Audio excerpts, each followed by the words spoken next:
Hi everyone, structure of atom पढ़ रहे थे हम लोग और उसमें डी ब्रॉगली हाइपोथेसिस के बारे में देख रहे थे।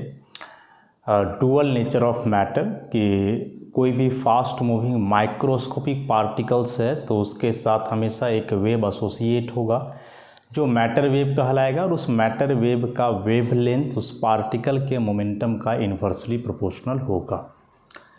पूरा डिटेल हम लोग देखे थे, इसका डी ब्रॉगली रिलेशनशिप का डेरिवेशन, इसका सिग्निफिकेंस और सिग्निफिकेंस में यह हम लोग कंक्लूजन लाए थे कि यह जो डुअल नेचर ऑफ मैटर है ये हर एक पार्टिकल्स मटेरियल पार्टिकल्स के लिए लागू होता है, लेकिन इसका महत्व केवल और केवल माइक्रोस्कोपिक पार्टिकल्स के लिए है जिनका मास बहुत कम होता है, लाइक इलेक्ट्रॉन, प्रोटॉन, न्यूट्रॉन वगैरह। तो ये तो थियोरेटिकल बातें हुई। एक्सपेरिमेंटल वेरिफिकेशन क्या है इलेक्ट्रॉन के डुअल नेचर का? तो experimental verification of the dual nature of electron के डुअल नेचर का एक्सपेरिमेंटल वेरिफिकेशन। तो डुअल नेचर कहने का मतलब हुआ पार्टिकल नेचर और वेव नेचर। तो इलेक्ट्रॉन तो ओरिजिनली एक पार्टिकल है ही, इसमें नो डाउट। पार्टिकल नेचर, तो पार्टिकल नेचर को एक्सप्लेन करने के लिए कौन कौन से एक्सपेरिमेंटल एविडेंसेस हैं? तो इलेक्ट्रॉन है, इस इलेक्ट्रॉन का फिक्स्ड मास है, एक ऑर्बिट में इलेक्ट्रॉन का फिक्स्ड मोमेंटम है, एनर्जी कंजर्व्ड है, ऐसा। तो ये सारी चीज़ें जो है, अच्छा, साथ ही साथ इलेक्ट्रॉन पे एक चार्ज भी है। तो ये जो चीज़ें हैं, इलेक्ट्रॉन का मास होना, उसका मोमेंटम होना, एक कंजर्व्ड एनर्जी होना, साथ ही साथ एक डेफिनिट चार्ज होना, ये सब बेसिकली पार्टिकल नेचर को ही इंडिकेट कर रहे हैं। और उससे भी बड़ा बात कि जब कोई जिंक सल्फाइड स्क्रीन पे, जैसा कि हम लोग इलेक्ट्रॉन का डिस्कवरी में पढ़ चुके थे स्टार्टिंग में ही, कि मान लिया जाए या कोई फोटोग्राफिक प्लेट है या जिंक सल्फाइड स्क्रीन, मान लो जिंक सल्फाइड स्क्रीन है। जब इस जिंक सल्फाइड स्क्रीन पे इलेक्ट्रॉन को स्ट्राइक करवाया गया, ऑब्वियसली एक इलेक्ट्रॉन नहीं, इलेक्ट्रॉन बीम होगा। तो जब इलेक्ट्रॉन बीम को स्ट्राइक करवाया गया इस जिंक सल्फाइड के स्क्रीन पे, तो जहाँ यह इलेक्ट्रॉन जा कर के टकरा रहा था, ऑब्वियसली यहाँ तो स्पॉट बनेगा ही, ऐसा पेंटेड स्क्रीन है तो स्पॉट बनेगा, और स्किंटिलेशन भी प्रोड्यूस हो रहा था। और सबसे बड़ा बात ये था कि जितने इलेक्ट्रॉन्स यहाँ जा कर के टकरा रहे थे ना, उतना ही स्किंटिलेशन पॉइंट या उतना ही स्पॉट बन रहे थे। मतलब यदि कोई इलेक्ट्रॉन यहाँ से जा कर के टकराया इसमें, तो फिर यहाँ के लिए एक अलग स्पॉट बन रहा था। यहाँ से कोई इलेक्ट्रॉन जा कर के टकराया तो यहाँ के लिए एक ऐसे अलग स्पॉट बन रहा था। तो यह जो नंबर ऑफ स्पॉट या फिर जो नंबर ऑफ स्किंटिलेशन पॉइंट्स थे वे इक्वल थे number of electrons which strike on this zinc sulphide screen. अब जब एक इलेक्ट्रॉन यहाँ टकराया और एक स्पॉट बन रहा है तो इससे क्या पता चल रहा है? इससे पता चल रहा है कि यह इलेक्ट्रॉन लोकलाइज्ड है। और स्टार्टिंग में ही बतलाए थे कल कि लोकलाइज्ड नेचर होता है पार्टिकल का। लोकलाइज्ड का मतलब स्थिर, स्थिर मतलब कि एक ही जगह सीमित रहना, एक ही जगह सीमित रहना। वेव का नेचर में बताए थे कि वेव जो है वे स्प्रेड होते हैं, फैले होते हैं, लेकिन पार्टिकल हमेशा लोकलाइज्ड होता है। तो जितने पार्टिकल्स जाकर के उस फोटोग्राफिक प्लेट मतलब जिंक सल्फाइड का स्क्रीन में टकरा रहे थे, उतना ही यहाँ स्पॉट बन रहा था। इसका मतलब कि ये इलेक्ट्रॉन्स जो है वे लोकलाइज्ड है। अब इलेक्ट्रॉन्स लोकलाइज्ड है तो लोकलाइज्ड नेचर होता है पार्टिकल के लिए, और इससे पहले ऑलरेडी इलेक्ट्रॉन का मास, मोमेंटम वगैरह देखा जा चुका है। तो ये सारे फैक्ट्स जो है इसी बात को बतलाता है कि इलेक्ट्रॉन पोजेजेज पार्टिकल नेचर। ये सत्य है, इलेक्ट्रॉन जो है पार्टिकल नेचर पोजेज करेगा, पार्टिकल है ही। पार्टिकल नेचर पोजेज क्या करेगा, इलेक्ट्रॉन पार्टिकल है ही, ऐसा। तो यह बात सत्य है, बिल्कुल सत्य है। अब आता है इलेक्ट्रॉन का वेव नेचर। तो वेव नेचर तो बतलाए डी ब्रॉगली, और डी ब्रॉगली ने जो बतलाया वह केवल हाइपोथेसिस दिए ना, कि जैसे लाइट वेव होकर के पार्टिकल का प्रॉपर्टी या बिहेवियर रख सकता है, उसी प्रकार से इलेक्ट्रॉन पार्टिकल है तो वह वेव का नेचर पोजेज कर सकता है, वेव का बिहेवियर रख सकता है। लेकिन एक्सपेरिमेंटली उन्होंने कुछ करा नहीं वैसा जिससे कन्फर्म हो सके कि हाँ इलेक्ट्रॉन सच में वेव होगा। थियोरेटिकली उन्होंने एक्सप्लेन किया। तो इस इलेक्ट्रॉन के वेव नेचर को एक्सपेरिमेंटली एक्सप्लेन किया गया डेविसन और जर्मर के द्वारा। डेविसन एंड जर्मर नाम के दो साइंटिस्ट थे जिन्होंने इलेक्ट्रॉन के वेव नेचर को एक्सप्लेन करा 1927 में। और फिर इसी को जो है जे थॉमसन का बेटा जीपी थॉमसन, इनके द्वारा भी एक्सप्लेन किया गया 1928 में।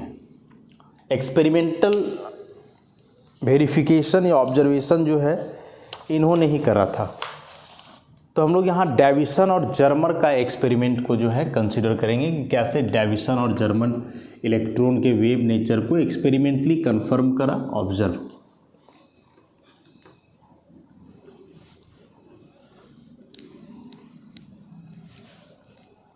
तो Davisson and Germer experiment, Davisson and Germer experiment. Davisson और जर्मर क्या किए एक्सपेरिमेंट में समझोगे। एक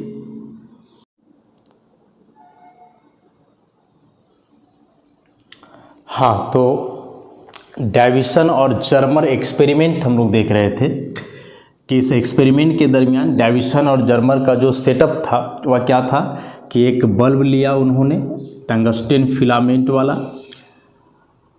अब जब यह बल्ब ग्लो करेगा तो इससे लाइट इमिट होगा। लाइट जो इमिट होता है बेसिकली उसमें इलेक्ट्रॉन्स होते हैं, मतलब वह इलेक्ट्रॉन बीम है एक प्रकार से।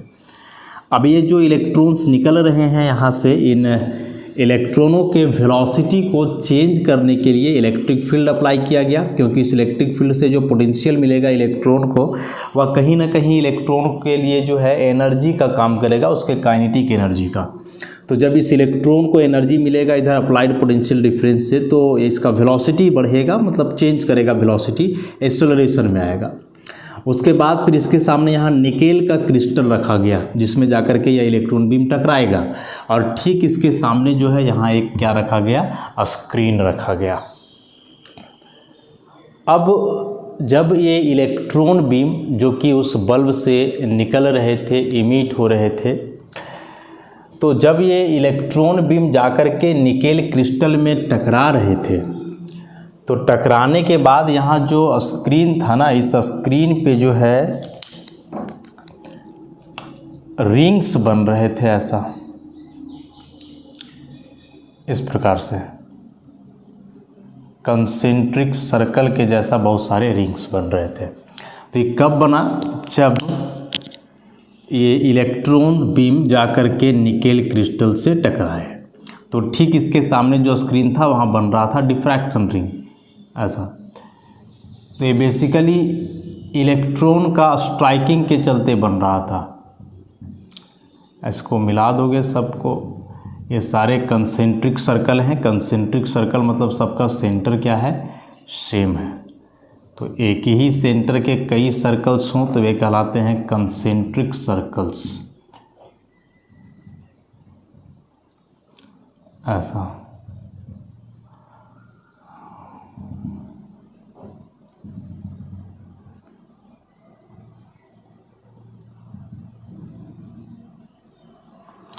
इस प्रकार से। तो ये जो कंसेंट्रिक सर्कल्स बन रहे हैं, कंसेंट्रिक सर्कल्स, ये कहलाते हैं डिफ्रैक्शन रिंग्स। डिफ्रैक्शन पूरे प्रॉपर्टी को जो है आप काफ़ी डिटेल में पढ़ोगे फिजिक्स में। अभी यह बतला पाना थोड़ा मुश्किल है क्योंकि इसके लिए जो टर्म्स इस्तेमाल होंगे उसके बारे में आप पढ़े नहीं हो अभी तक। तो क्या बोले कि जब ये इलेक्ट्रॉन बीम तेज़ी से जाकर के टकरा रहे थे इस निकेल क्रिस्टल में, तो ठीक इस क्रिस्टल के पीछे जो यहाँ स्क्रीन रखा हुआ था, इस स्क्रीन पे ऐसे डिफ्रैक्शन रिंग्स बने जिसमें बहुत सारे कंसेंट्रिक सर्कल्स बन रहे थे। और यह जो डिफ्रैक्शन हो रहा है तो डिफ्रैक्शन कहीं ना कहीं वेव प्रॉपर्टी को ही बतलाता है।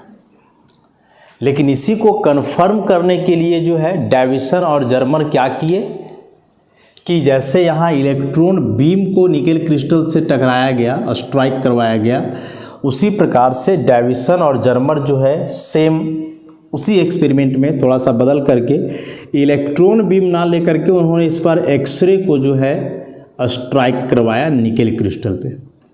और जब इलेक्ट्रॉन बीम के जगह एक्सरे को स्ट्राइक करवाए इस निकेल क्रिस्टल पे, तो फिर यहाँ डिफ्रैक्शन रिंग्स बन रहे थे। और इस बार जो डिफ्रैक्शन रिंग्स बन रहा था वो एग्जैक्टली वही था जो इलेक्ट्रॉन के केस में बन रहा था। समझे क्या बोले सो कि शुरू में इलेक्ट्रॉन बीम लेकर के जब उसको स्ट्राइक करवाया गया निकेल क्रिस्टल पे, तो स्क्रीन पे यहाँ ऐसे बहुत सारे कंसेंट्रिक सर्कल्स बन रहे थे। स्क्रीन मतलब वही समझ लो फोटोग्राफी प्लेट ही टाइप का कुछ होगा। तो इसमें जो सर्कल बन रहा था ऐसे, जैसे मान लो कि यह पेंटेड है जिंक सल्फाइड स्क्रीन है, ऐसा पेंटेड है जिंक सल्फाइड स्क्रीन। तो जब डिफ्रैक्शन हो रहा था तो इसके लिए जो कंसेंट्रिक सर्कल्स बन रहे थे इस रिंग में, वे बेसिकली कुछ ऐसे, यहाँ दाग बन रहा था ना ऐसे, इस तरह से राउंड राउंड करके देखो ऐसे, इस तरह से सर्कल्स बन रहे थे ऐसा करके यहाँ स्क्रीन पे। और बताए कि यही सेम डिफ्रैक्शन रिंग्स बन रहे थे कब, जब इलेक्ट्रॉन बीम के जगह क्या चीज़ का इस्तेमाल किया गया, एक्सरे का। अब चूंकि एक्सरे के बारे में तो हम लोग जानते हैं कि एक्सरे ओरिजिनली एक क्या है, वेव है, क्योंकि एक्सरे का कोई मास नहीं है, साथ ही साथ यह स्प्रेड होता है। तो जिसका मास नहीं है, लोकलाइज्ड नहीं है, मतलब कि वह फैला हुआ है, स्प्रेड है, जाहिर सी बात है कि वह वेव है। तो एक्सरे एक वेव है और एक्सरे के लिए जो डिफ्रैक्शन पैटर्न या जो डिफ्रैक्शन रिंग्स यहाँ बन रहे हैं वही इलेक्ट्रॉन के लिए भी बन रहा है। इसका मतलब इलेक्ट्रॉन भी किसके जैसा बिहेवियर कर रहा है, एक्सरे के जैसा। और एक्सरे वेव है, इसका मतलब इलेक्ट्रॉन भी कौन सा नेचर पोजेस किए हुए है, वेव। तो यही था डेविसन और जर्मर एक्सपेरिमेंट। कोई बहुत बड़ा चीज़ इसमें नहीं था, एकदम सिंपल सा एक्सपेरिमेंट था कि उन्होंने टंगस्टन फिलामेंट का एक बल्ब लिया और जब इस बल्ब में इधर से करंट गया तो बल्ब जब ग्लो किया तो ग्लो करने के बाद जो इससे लाइट इमिट हुआ, बेसिकली वह लाइट इलेक्ट्रॉन बीम होता है। घर में भी जो बल्ब हम लोग का पीला वाला बल्ब जलता है उसमें इलेक्ट्रॉन बीम इमिट होता है। उस इलेक्ट्रॉन बीम में जो इलेक्ट्रॉन्स है ना, उसके वेलोसिटी को चेंज करने के लिए यहाँ इलेक्ट्रिक फील्ड लगाया गया। सामने निकेल का क्रिस्टल, जैसे ही यह इलेक्ट्रॉन बीम निकेल क्रिस्टल को स्ट्राइक कर रहा था तेज़ी से, तो यहाँ सामने स्क्रीन पे या फोटोग्राफिक प्लेट पे ऐसे डिफ्रैक्शन रिंग्स बन रहे थे, बहुत सारे कंसेंट्रिक सर्कल्स बन रहे थे। इसी को हम लोग डिफ्रैक्शन रिंग बोलते हैं, मतलब यह प्रॉपर्टी डिफ्रैक्शन कहलाता है।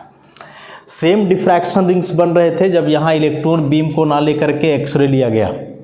अब चूंकि एक्सरे ओरिजिनली एक वेव है और एक्सरे का डिफ्रैक्शन पैटर्न ही इलेक्ट्रॉन के से मिल रहा है, तो इसका मतलब इलेक्ट्रॉन भी कैसा नेचर पोजेस किए हुए है, वेव नेचर।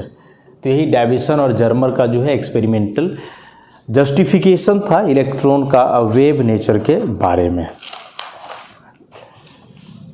एग्जाम में आता है कि explain the Davisson and Germer experiment for the wave nature of electron, तो यही लिखना होगा। नेक्स्ट कि अभी जो हम लोग देखें कि इलेक्ट्रॉन के वेलोसिटी को चेंज करने के लिए अलग से इसमें पोटेंशियल अप्लाई करेंगे, तो उस पोटेंशियल से जो है इलेक्ट्रॉन को एनर्जी मिलेगा जो बेसिकली उसके काइनेटिक एनर्जी के रूप में स्टोर होगा। तो उसी से रिलेटेड वेवलेंथ के लिए नया फॉर्मूला हम लोग डिराइव करेंगे, एस्टिमेशन ऑफ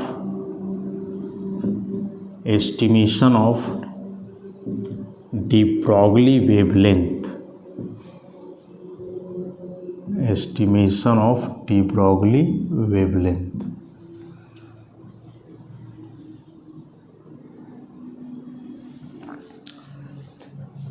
तो इसके लिए हम लोग क्या कंसिडर करेंगे, ज़रा ध्यान से समझोगे। मान लें कि कोई इलेक्ट्रॉन है, जैसे ये न्यूक्लियस तो रहा ही, इसके इर्द गिर्द इलेक्ट्रॉन है जो इसके चारों तरफ सर्कुलर पाथ में रिवॉल्व कर रहा है। इस इलेक्ट्रॉन का जो चार्ज है उस चार्ज को मान लो E। इसी इलेक्ट्रॉन को जो है बाहर से हम लोग पोटेंशियल अप्लाई करेंगे और यह पोटेंशियल जो है वो मान लो कितना है V वोल्ट। E जो है चार्ज E कूलम में है, ऐसा। तो जब पोटेंशियल अप्लाई करोगे इस इलेक्ट्रॉन को जो ऑलरेडी ऑर्बिट में न्यूक्लियस के चारों ओर रिवॉल्व कर रहा है, तो जब भी किसी चार्ज पार्टिकल में तुम बाहर से पोटेंशियल अप्लाई करोगे तो हमेशा याद रखना कि यह पोटेंशियल कहीं ना कहीं इसके काइनेटिक एनर्जी के रूप में स्टोर होगा और ये करेगा क्या कि इस इलेक्ट्रॉन के स्पीड को जो है बढ़ा देगा। इलेक्ट्रॉन और अब और तेज़ी से जो है मूव करने लगेगा। तो बेसिकली वर्क डन होता है ना, इसका फॉर्मूला होता है चार्ज इनटू पोटेंशियल डिफरेंस, और यही वर्क डन मतलब कि यहाँ एनर्जी के रूप में स्टोर होगा in the form of kinetic energy. Electron का काइनेटिक एनर्जी के रूप में स्टोर होगा। तो इस इलेक्ट्रॉन का चार्ज हम लोग लिए हैं E, पोटेंशियल डिफरेंस तुम अप्लाई किए हो V, तो दिस E इलेक्ट्रॉन का charge and V is the potential which is applied to this moving electron to accelerate it, मतलब इसके वेलोसिटी को चेंज करने के लिए। तो बस यही कंसेप्ट को ध्यान में से समझना है। क्या समझना था कि यदि कोई चार्ज पार्टिकल रिवॉल्व कर रहा है और उस चार्ज पार्टिकल को बाहर से तुम पोटेंशियल दोगे तो वह पोटेंशियल इसके वेलोसिटी को तेज करेगा, क्योंकि यही पोटेंशियल इसके काइनेटिक एनर्जी के रूप में स्टोर होता है और वही काइनेटिक एनर्जी से इलेक्ट्रॉन वर्क डन करेगा, मतलब कि अपना तेज़ी से मूव करेगा। तो वर्क डन का एक फॉर्मूला होता है ऐसा, charge into potential difference. Charge है इलेक्ट्रॉन पर E, पोटेंशियल डिफरेंस हो गया इसका V, तो ये काइनेटिक एनर्जी बराबर हो जाएगा E इंटू V, ऐसा। इसको मान लो 1। लेकिन जो रिवॉल्विंग इलेक्ट्रॉन है तो उस इलेक्ट्रॉन के लिए काइनेटिक एनर्जी तो ऑलरेडी हम लोग जानते हैं, इतना 12mv², ये तो ऑलरेडी हम लोग जानते हैं। तो दोनों काइनेटिक एनर्जी है। यह जो काइनेटिक एनर्जी हुआ वह इलेक्ट्रॉन का वेलोसिटी के चलते उसके पास है, और यह जो काइनेटिक एनर्जी है वह पोटेंशियल अप्लाई करने के चलते तो है, तो दोनों काइनेटिक एनर्जी ही, तो दोनों आपस में इक्वल होने चाहिए। तब दोनों आपस में इक्वल होंगे, कंपेयर करोगे तो यह 12mv² इक्वल हो जाएगा E इंटू V का, ऐसा। तो यहाँ से जब इस V² को लिखोगे तो 2 चला जाएगा इधर, 2 इंटू E इंटू V, और यहाँ रह जाएगा M, ऐसा हो जाएगा। और इसी V² को यदि V के लिए लिखोगे तो इधर स्क्वायर रूट आ जाएगा, 2EV/m, इसको मान लो नंबर 3, ऐसा। इसी को चाहो तो देखो EV यहाँ काइनेटिक एनर्जी है ना, तो इसी को तुम ऐसे लिख सकते हो 2 into kinetic energy by m, same चीज़ को, चूँकि इलेक्ट्रॉन वोल्ट यहाँ काइनेटिक एनर्जी है तो इसी को इतना लिख सकते हो, ऐसा। अब चूँकि यह इलेक्ट्रॉन जो है रिवॉल्विंग इलेक्ट्रॉन है, न्यूक्लियस के चारों ओर रिवॉल्व कर रहा है, so according to de Broglie hypothesis this revolving electron must possess wave character, और यदि वेव कैरेक्टर इसमें है तो फिर इसका ये जो मैटर वेव बना इसका कोई ना कोई वेवलेंथ होगा, और इस वेवलेंथ को जो है हम लोग कैसे लिखते हैं, the de Broglie wavelength, the de Broglie wavelength associated with the revolving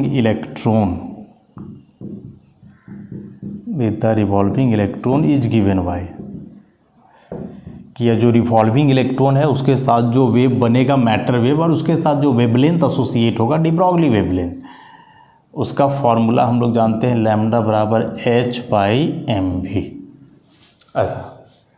अभी जो v है वेलोसिटी है, इसको हम लोग ऑलरेडी निकाल चुके हैं, तो इसको यहाँ पुट करो, तो ये लैम्डा इक्वल टू जाएगा एच एम, और इस भी के जगह इसको लिख दो 2EV/m। इसी को और सिंप्लीफाई करोगे तो या m स्क्वायर रूट के बाहर है ना, इसको स्क्वायर रूट के अंदर करोगे तो h हो जाएगा 2EV, और m को लिखोगे m स्क्वायर और नीचे m। ऐसा तो लिख ही सकते हैं हम लोग, m स्क्वायर रूट के अंदर है, बाहर जाएगा तो m, मतलब पहले की जैसे ही रह जाएगा। ऐसे ही m कैंसिल आउट हो गया। तो यहाँ से ये जो डी ब्रॉगली वेवलेंथ है लैम्डा, ये हो गया h/2EVm। तो एक ई फार्मूला हो गया, या इसी को काइनेटिक एनर्जी के टर्म में लिखोगे तो H2m काइनेटिक एनर्जी। ऐसा तो एक यह जो हम लोग पढ़े थे लैम्डा, ये तो एक नॉर्मल सा रिवॉल्विंग इलेक्ट्रॉन के लिए जो वेवलेंथ बनेगा उसका है, लेकिन यहाँ जो फॉर्मूला आया ये तब के लिए है जब उस इलेक्ट्रॉन को, उस रिवॉल्विंग इलेक्ट्रॉन को अलग से पोटेंशियल दिया गया हो तब। तो दोनों डी ब्रॉगली वेवलेंथ कोई बतला रहा है, लेकिन ये नॉर्मल सा कोई इलेक्ट्रॉन जो अपने नॉर्मल वेलोसिटी से मूव कर रहा है उसके लिए, और ये तब जब वहाँ पोटेंशियल अप्लाई करोगे। बहुत इंपॉर्टेंट फार्मूलाज है दोनों, याद रखोगे, वेरी वेरी इंपॉर्टेंट। पहले ही बता चुके हैं कि पूरा टॉपिक जो है क्लास 12 फिजिक्स में आप पढ़ोगे, सारी चीज़ रिपीट करेंगे वहाँ। अभी इसको कर लेते हो तो 11 12 दोनों में हो जाना है। अब वह जो आया है फॉर्मूला, उसमें से बहुत सारे टर्म जो है कांस्टेंट हैं। जैसे जो आया है लैम्डा इक्वल टू h/√2EVm, इसमें से h का वैल्यू हम लोग जानते हैं 6.626 इंटू 10⁻⁻34 जूल सेकेंड। इलेक्ट्रॉन का चार्ज जान रहे हो 1.602 इंटू 10⁻⁻19 कूलम। भी तो नहीं पता है, applied potential and m is the mass of electron 9.109 into 10⁻⁻31 kg। इन सारे कांस्टेंट टर्म को पुट करके यहाँ सॉल्व करोगे तो सॉल्व करने के बाद ये आता है 12.27, नीचे केवल बच जाएगा √v, और यहाँ 10⁻⁻10 मीटर, और इसी को जो है लिख सकते हो 12.27/√v एंगस्ट्रॉम। ऐसा। So this is the formula for the calculation of de Broglie wavelength associated with a moving electron which is accelerated by applying the potential V volt। याद रखोगे यह फॉर्मूला, इससे रिलेटेड न्यूमेरिकल जो है exam में direct पूछता है। तो एक दो क्वेश्चन भी हम लोग देख लें इससे।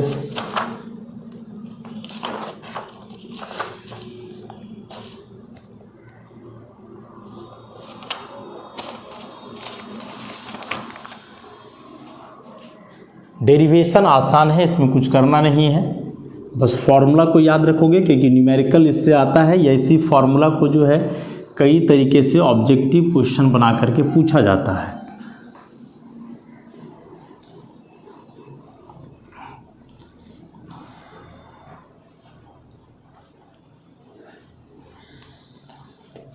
तो क्वेश्चन है,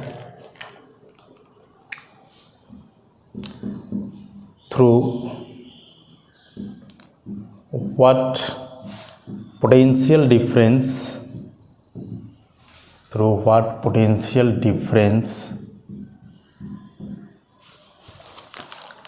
must an electron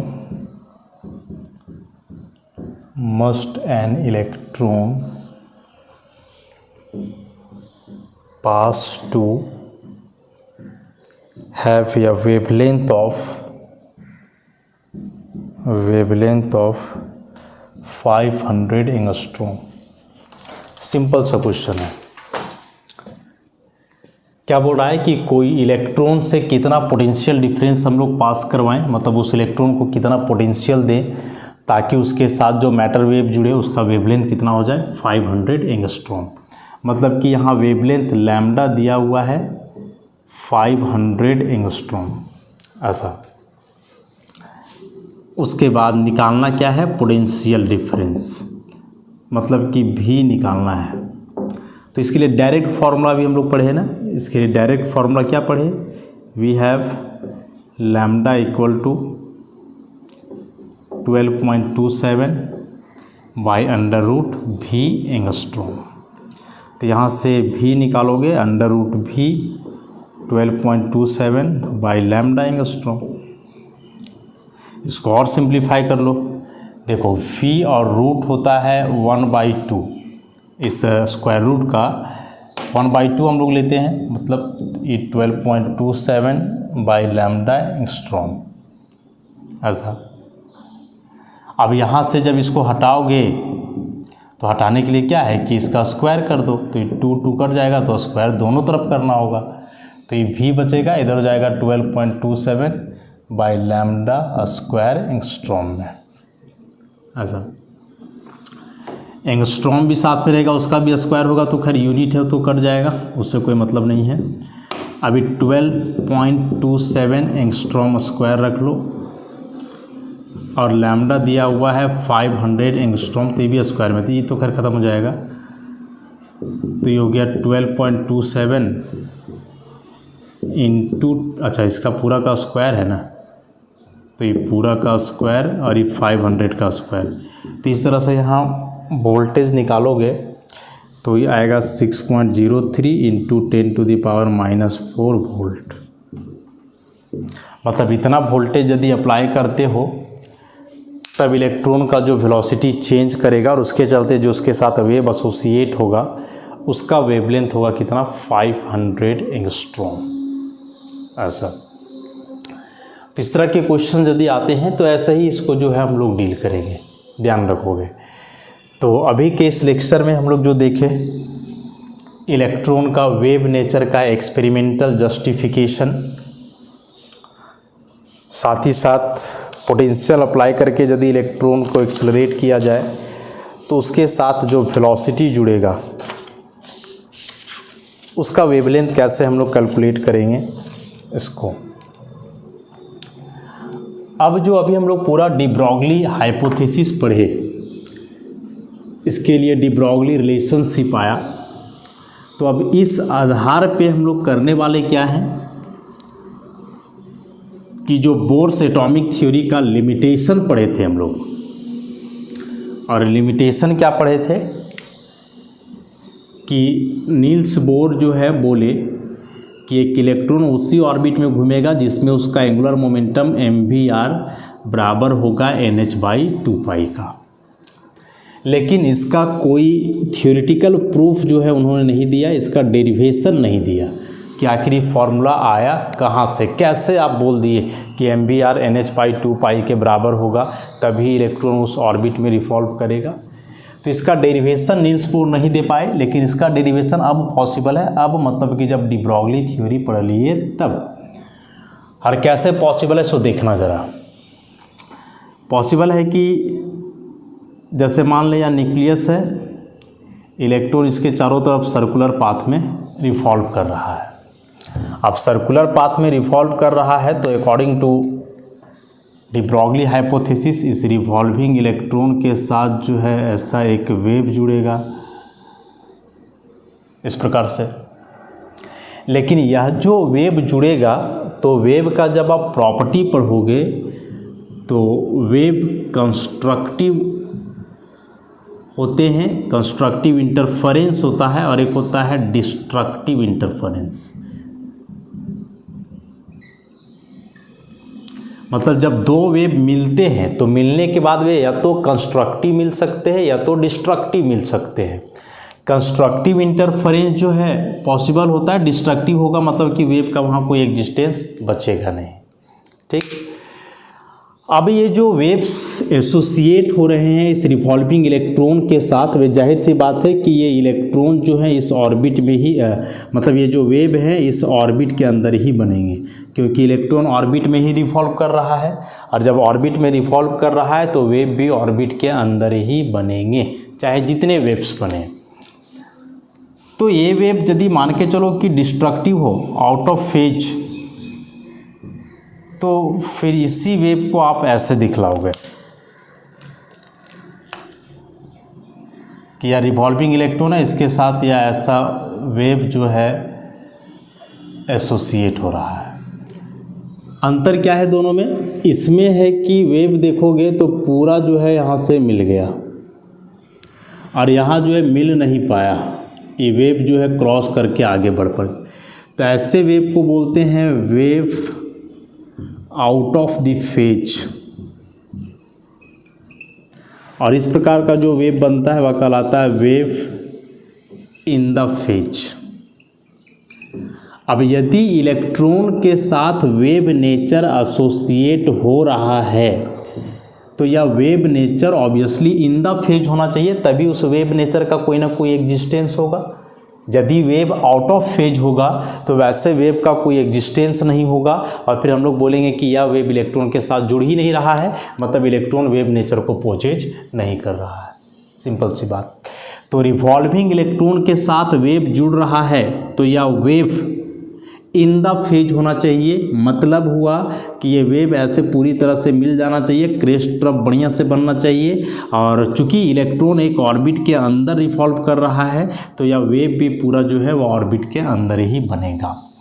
अब इस वेव में ये ट्रफ और यहाँ से एक क्रेस्ट, या इसको लेगो तो एक क्रेस्ट एक ट्रफ एक जैसा बनेगा, तो यहाँ से यहाँ तक का जो लंबाई या वेवलेंथ कहलाता है। फिर यहाँ से एक क्रेस्ट और एक ट्रफ, फिर यहाँ से यहाँ वेवलेंथ कहलाएगा, ऐसे ही करके पूरा होते जाएगा, यहाँ से यहाँ एक वेवलेंथ कहलाएगा। तो ये जो टोटल वेवलेंथ होगा, टोटल वेवलेंथ जो होगा ऑब्वियसली वह बराबर होगा किसका? Length of the circular path, length of the circular path.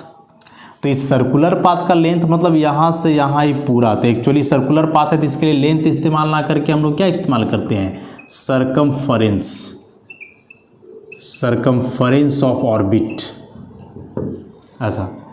और टोटल वेवलेंथ तो देखो एक वेवलेंथ है लैम्डा। अब ऐसे ऐसे तो कई वेव्स बनेंगे, और कई वेव्स बनेंगे तो नहीं पता है कितने बनेंगे, तो मान लो कि टोटल n वेव्स बन रहे हैं, तो एक वेव का लंबाई यदि लैम्डा है तो n वेव का लंबाई क्या होगा? n लैम्डा होगा। और इधर से सरकमफरेंस ऑर्बिट का है तो यह सरकमफरेंस का फॉर्मूला होता है 2πr, तो यहाँ से n लैम्डा बराबर हुआ 2πr।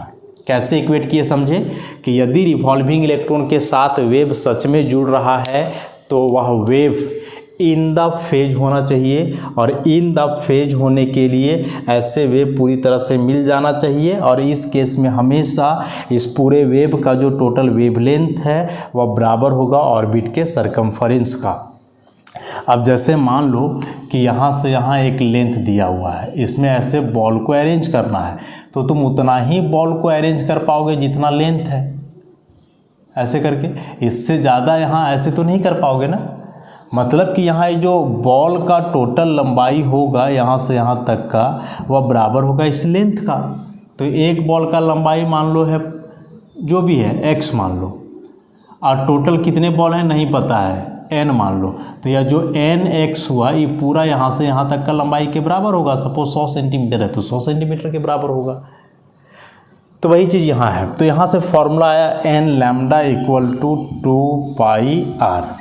लैम्डा यहाँ क्या है? डी ब्रॉगली वेवलेंथ जो इस इलेक्ट्रॉन के साथ जुड़ रहा है, तो इस लैम्डा को लिखेंगे h/m भी, इधर हो गया 2πr। इस m को इधर ले जाओ, 2π को इधर ले आओ, तो ये हो जाएगा nh/2π, और यहाँ हो जाएगा mvr। This is the Bohr's postulate of quantization of angular momentum of electron. यही तो फॉर्मूला है mvr बराबर nh/2π। तो ये फार्मूला का डेरिवेशन कब पॉसिबल हो पाया? जब हम लोग यह डी ब्रॉगली थ्योरी पढ़े तब। ये नहीं आता तो नहीं पॉसिबल था। तो जिस समय नील्स बोर दिए अपना एटॉमिक थ्योरी तो पार्टिकल नेचर को ही बताए थे ना, वेव नेचर तो बाद में आया, ऑलरेडी उनका एक यह लिमिटेशन था। और वही वेव नेचर नहीं बतला पाने के चलते जो है नील्स बोर इस फार्मूला का डेरिवेशन भी नहीं दे पाए। अब इसको हम लोग डिराइव कर लिए, अब मतलब जब इस वेव नेचर को पढ़े तब। तो ध्यान से इन सारे टॉपिक्स को आप नोट्स से करोगे, वीडियोज़ में तो बताया ही गया है, और बाकी जो बच जा रहा है इसको हम लोग नेक्स्ट लेक्चर में करेंगे। धन्यवाद।